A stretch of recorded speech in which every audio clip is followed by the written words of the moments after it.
paratiroides.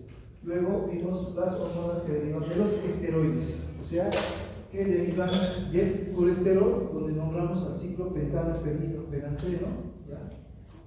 De ahí vienen todas las hormonas de la corteza suprarrenal, o sea, la que hemos nombrado aldosterona y cortisol, y las hormonas de los testículos y de los ovarios. Y también vimos los derivados de los aminoácidos de la tirosina, donde involucra a las hormonas tiroideas, o sea, la T3 y la T4. Igualmente vimos cómo se almacenan y se liberan las hormonas. En caso de la insulina,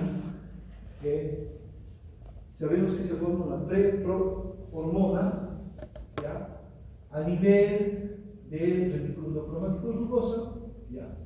Esa preprohormona luego se transforma en prohormona y finalmente ingresa al aparato de Golgi, donde se transforma en insulina y ahí es empaquetada en vesículas, como vemos aquí, y llega al citoplasma. Entonces, para que haya la liberación de la hormona, tiene que existir una hiperglucemia postprandial, así como está haciendo aquí su compañera Valeria. Entonces va a subir la glucosa en sangre. Entonces ese estímulo va a hacer que se libere por parte de las células beta del páncreas la insulina. ¿Ya? Claro. Como sabemos, el páncreas libera esta insulina y ¿qué hace? Transforma la glucosa también en glucógeno y lo almacena en el hígado como glucógeno hepático. Igualmente lo almacena la glucosa a nivel de los músculos como glucógeno muscular. Igualmente lo puede almacenar a nivel del tejido adiposo. Es por eso que las personas que comen grandes cantidades de hidratos de carbono comienzan a engordar, ¿no? Porque todo va también al tejido adiposo. Ahora, si hablo de la aldosterona, en este caso, en la glándula suprarrenal, les ponen en ejemplo que estas se tienen que almacenar en forma de acetato de colesterol. Entonces, este acetato de colesterol es la base para que se formen los esteroides. Igual se toma en cuenta esto para las hormonas sexuales, o sea, las que se producen en los testículos y en los ovarios. Entonces, para que haya la liberación de la aldosterona, entonces tiene que haberse almacenado el acetato de colesterol. Si no existe el acetato de colesterol almacenado, no va a haber producción de aldosterona. En este caso, las hormonas tiroideas, que son derivados de los aminoácidos de la tirosina, como ustedes saben, se almacenan a nivel de los folículos tiroideos. ¿Ya? En los folículos tiroideos se almacenan gracias a la tiroglobulina. Entonces, el estímulo para que se libere depende de la TSH, que es la tirotropina. Entonces, dice que esta TSH va a romper esta tiroglobulina y libera la T3 y T4. ¿Ya? Entonces, igualmente vamos a ver cómo se produce la T3 y T4, de qué depende, ya cuando veamos lo que es hormonas tiroideas. Entonces, si hablamos de la dosificación, sabemos que se dosifica por ml de plasma en picogramos y en microgramos. Entonces, esa es la dosificación de las hormonas tiroideas. ¿Dónde se hace esto? En medicina nuclear. ¿Ya? Todo esto se hace en medicina nuclear, que es una subespecialidad de endocrinología. Sería bueno que alguien haga medicina nuclear, no hay aquí en París. Diría, Revi.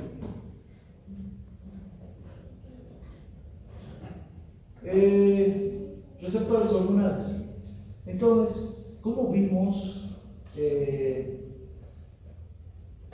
Estas hormonas tienen sus órganos dianas, y esos órganos dianas, sus células van a tener receptores, los cuales es donde va a actuar estas hormonas. Por ejemplo, en el caso de las proteínas, los que son derivados de las proteínas y los glucopéptidos, ya, van a actuar a nivel de las membranas celulares de estas células diana. En cambio, los esteroides, sus receptores se encuentran a nivel del citoplasma. Y los derivados de los aminoácidos de la tirosina, sus receptores se encuentran a nivel del núcleo. ¿Ya? Entonces, si hablo de los derivados de las proteínas, estoy hablando entonces de las hormonas, de la adenohipófisis, neurohipófisis, del páncreas, ¿ya? Entonces, estas hormonas cuando llegan, sus receptores se encuentran en la membrana celular. Entonces, ¿qué hacen? Cuando llegan, ¿ya?, actúan sobre esos receptores y activan la adenyl-ciclasa. Esta adenyl-ciclasa, ¿qué hace? Va a actuar sobre el ATP, lo transforma en AMP cíclico, ¿ya? Y entonces este AMP cíclico es el que va a actuar, se dirige hacia el núcleo de la célula, hace que haya transcripción del ADN, lo pasa a ADN ribosómico y este va hacia los ribosomas. ¿Para qué? Para que haya síntesis de proteínas.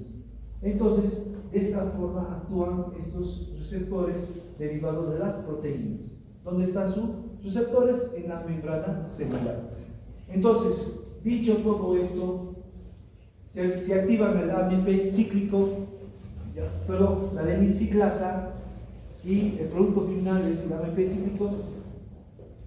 ¿Serían por segundo mensajeros? Sí. Entonces, los derivados de las proteínas actúan por segundos mensajeros.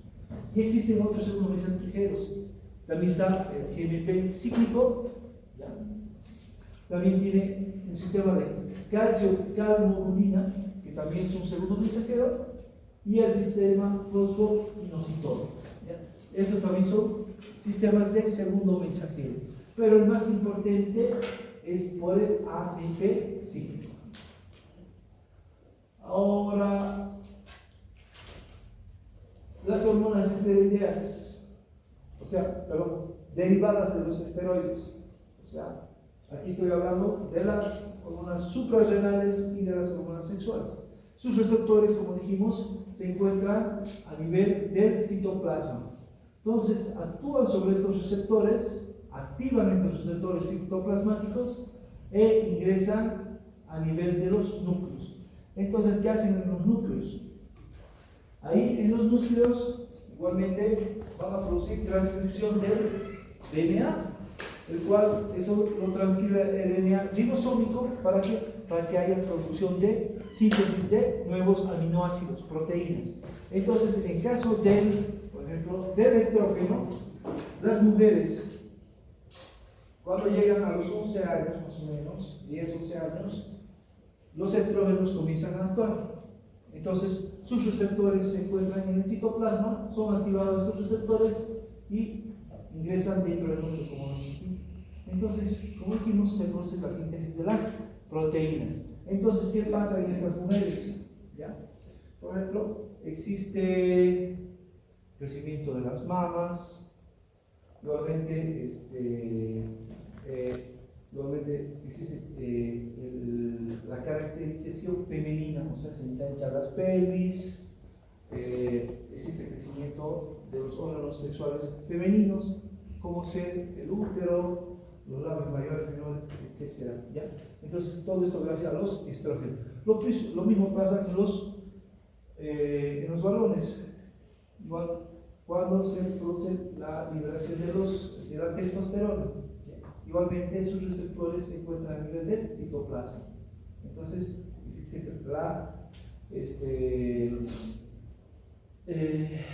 existe la producción de síntesis de proteínas y es lo que da los caracteres secundarios masculinos, como el cambio de voz, mayor masa muscular, ¿ya?, etc.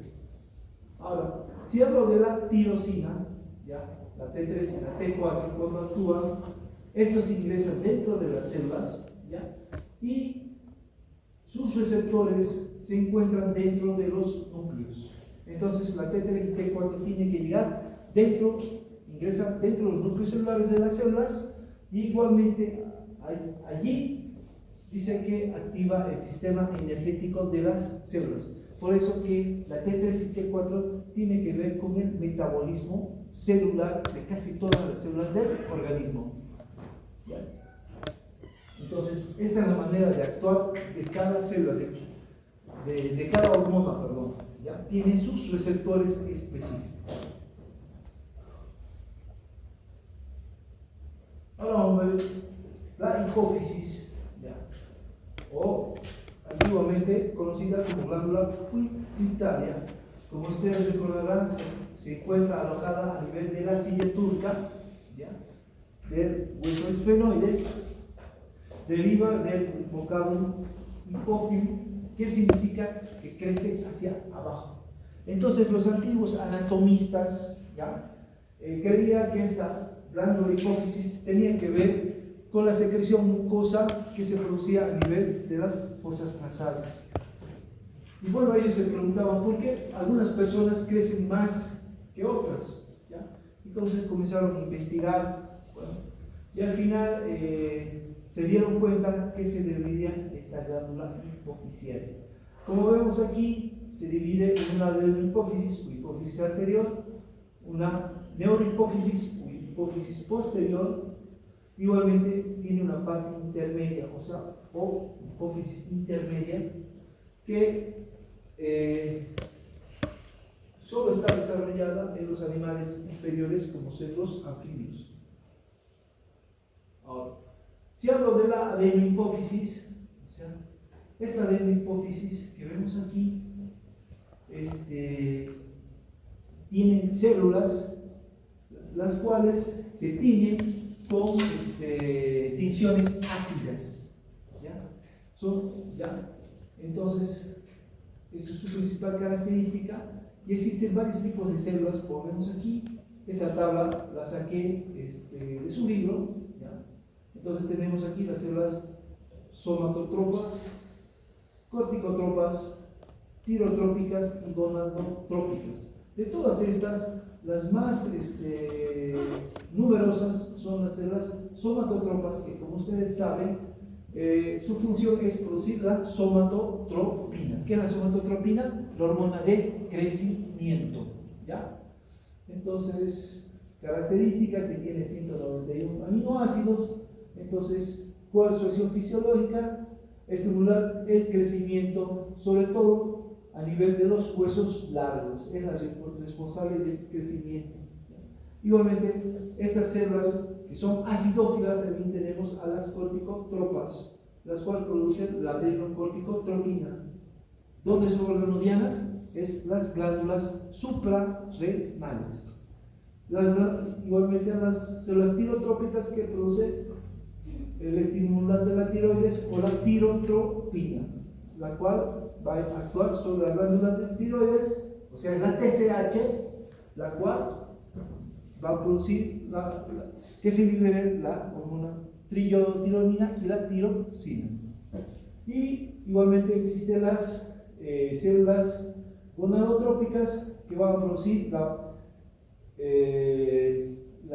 estimulante de los folículos o folículo estimulante y la hormona luteinizante, que también ya hemos descrito.